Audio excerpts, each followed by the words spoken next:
You know, sometimes if you live in a country of great scarcity, hunger and struggle, sometimes if you have the money, you can escape that culture and move to the England, France, or United States.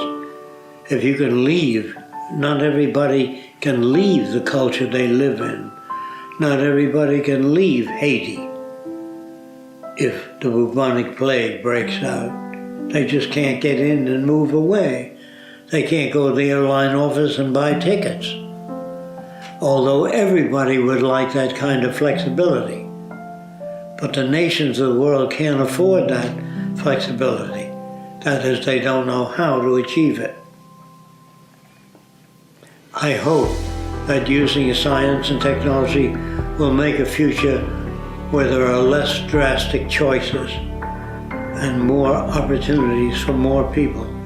But you'd have to think ahead to do that. Keep your society ahead of what exists and to anticipate catastrophic changes and be prepared to handle catastrophic changes. So without science, that's impossible. That is, I can't conceive of it without some branch of physical science.